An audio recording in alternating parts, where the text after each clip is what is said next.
Olá, eu sou o Flávio de Souza e talvez você me conheça. Eu trabalhei como ator, autor e roteirista de programas de televisão como O Mundo da Lua e O Castelo Rá-Tim-Bum. Neste vídeo eu vou falar sobre uma das histórias mais conhecidas e queridas das crianças ocidentais. Então, se você gostar, por favor, se inscreva. E se curtir, curta também. Então, até já. Até logo. Tchau.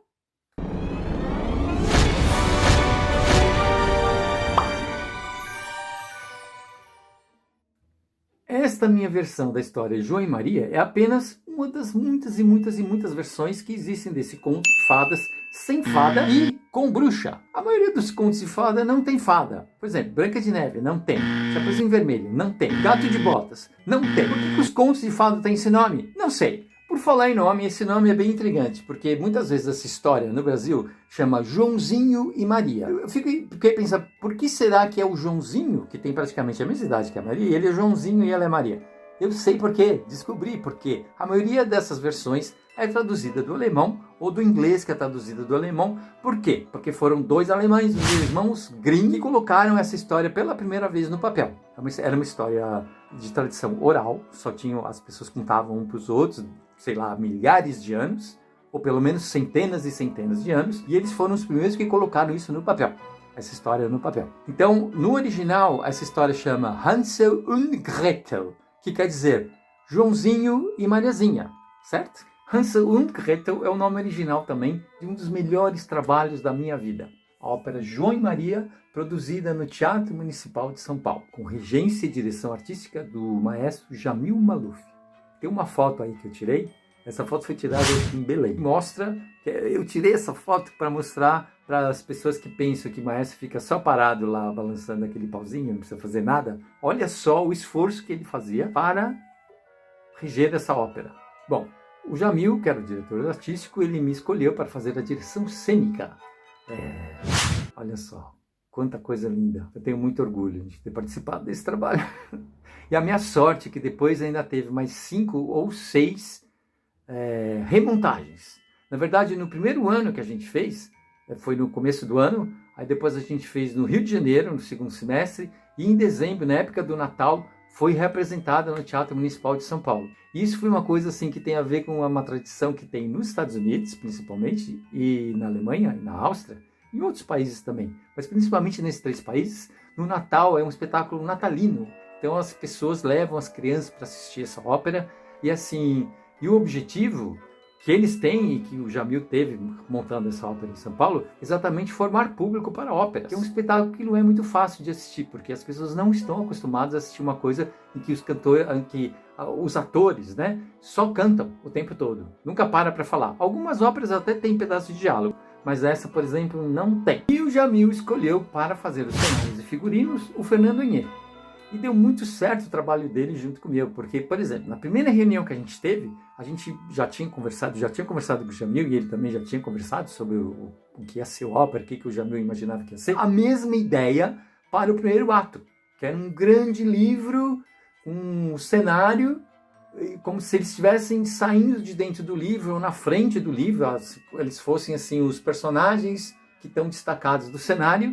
E a gente acabou conseguindo fazer, ele executou essa loucura, era uma coisa enorme, pesadíssima, que nos primeiros ensaios parecia que não ia dar certo, porque a página ficava meio caindo assim, e a pessoa que tinha que virar a página não conseguia, e acabou dando certo, e nas remontagens isso ainda viajou para Manaus e para Belém, e continuou virando as páginas, continuou dando certo. No YouTube tem também 2 versões desta montagem da ópera João e Maria. Tem uma que é da estreia, feita pela TV Cultura, e tem uma que é da última apresentação, da última remontagem, na verdade, que aconteceu em Belém, no Festival de Ópera de Belém, e uma pessoa que eu não sei quem foi, não tenho a menor ideia de quem foi, colocou no YouTube e está aí para as pessoas assistirem.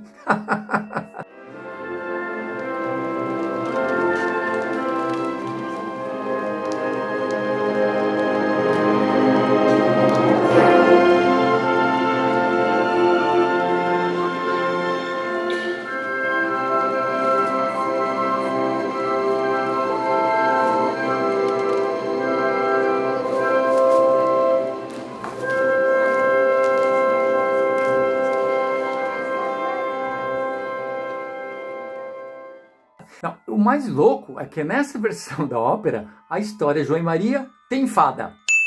Tem uma fada, que foi a irmã do compositor Humperdinck que fez a versão, o libreto da ópera, o texto, né? A letra, etc. E ela colocou uma fada, tem uma hora que tem uma fada, que é uma cena muito legal, inclusive. Uma coisa engraçada porque a bruxa, nessa versão, ela aparece só no meio do segundo ato. Então, assim, o último terço da ópera, na verdade até um pouco menos, e as crianças ficavam loucas de vontade de ver aquela bruxa. É engraçado a atração que essa bruxa tem, porque ao mesmo tempo eles têm medo, mas ao mesmo tempo tudo que eles querem é ver a bruxa. Então a hora que abria a cortina, tinha criança que falava, essa é a bruxa? Aí sei lá, apareceu João e Maria, essa é a bruxa? Aí depois aparecia a fada, que tem uma fada nessa história, e falava, essa é a bruxa? Qualquer personagem que aparecia, as crianças perguntavam, essa é a bruxa? Quando aparecia a bruxa, assim ficava até um silêncio. Eles ficavam assim, meu Deus, a bruxa. Meu delicioso bonito, mostre o dedinho aqui. Essa não dá. Um palito, não. Hoje o dedinho está tão magrinho. E aí, em São Paulo, na verdade, isso aconteceu em todos os teatros. Na verdade, em Belém, no Rio de Janeiro, aconteceu isso, e depois em Belém, em Manaus, a mesma coisa. Os cantores principais, eles saíam depois para falar com as crianças, conversar com as crianças, né, que era muito legal. E aí, assim, tinha um monte de gente ali, a fada, o João, a Maria, um monte de gente pedindo autógrafos, tirando fotos e tal. Vira tipo popstar, né? Em volta da bruxa, que uma multidão. Parecia que ela era Madonna, assim, uma popstar, simplesmente. E acabou esse assunto. Agora eu tenho que falar o quê? Eu tenho que falar do livro. Sim, porque afinal esse vídeo é mais ou menos para falar sobre esse livro, do João e Maria. Muito bem, essa versão é uma versão mais engraçada e tem mais a ver com o original, ou seja, dos irmãos Grimm. E é uma coleção muito linda, são ilustrações especiais e é uma coleção especialmente especial da FTD com contos de fada originais. Cada livro foi ilustrado por uma pessoa diferente e são livros muito, muito, muito bonitos, certo? E aí eu vou falar o quê? Eu vou falar sobre essa história. Por que essa história é considerada uma das mais queridas e mais conhecidas de todos esses famosos contos de fada, com fada ou sem fada? Por quê?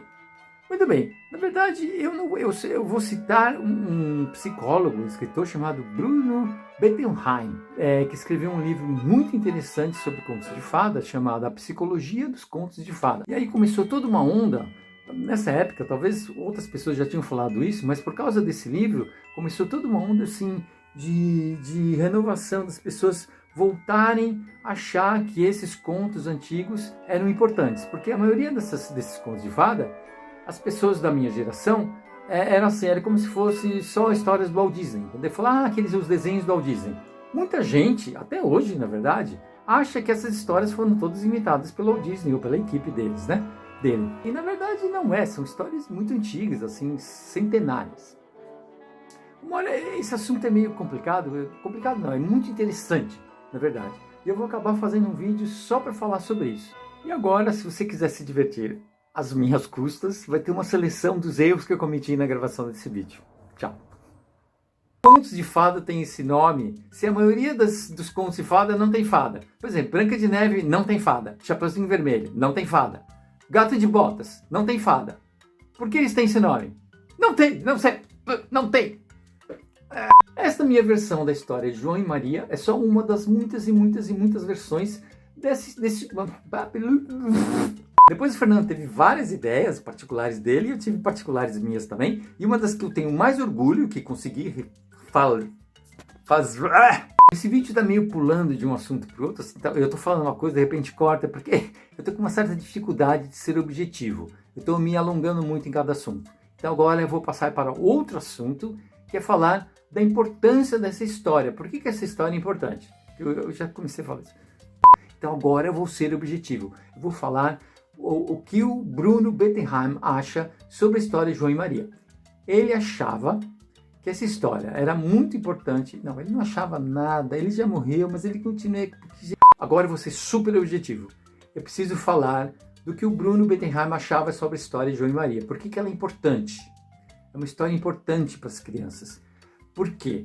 Porque essa história de duas crianças que estão sozinhas na floresta, vão parar nas garras de uma bruxa canibal e conseguem sobreviver e vencer a bruxa, para elas, simbologicamente, eu não sei o que eu estou falando, simbologicamente, nem existe essa palavra, pelo amor de Deus. Simbologicamente, maravilhoso, Flávio, está muito bem hoje. Bom, tem neste mesmo canal de YouTube, tem uma versão dessa história João e Maria lida, uma versão deste livro aqui, só que condensada, é claro, feita por essa pessoa que está aqui falando com você, sem parar, feito um maluco, e uma atriz maravilhosa chamada Sônia Pacilla, tá bom? Que você pode assistir também. Bom, eu acho que é só isso, já falei demais, e até logo então, até o próximo. Muito obrigado pela sua atenção.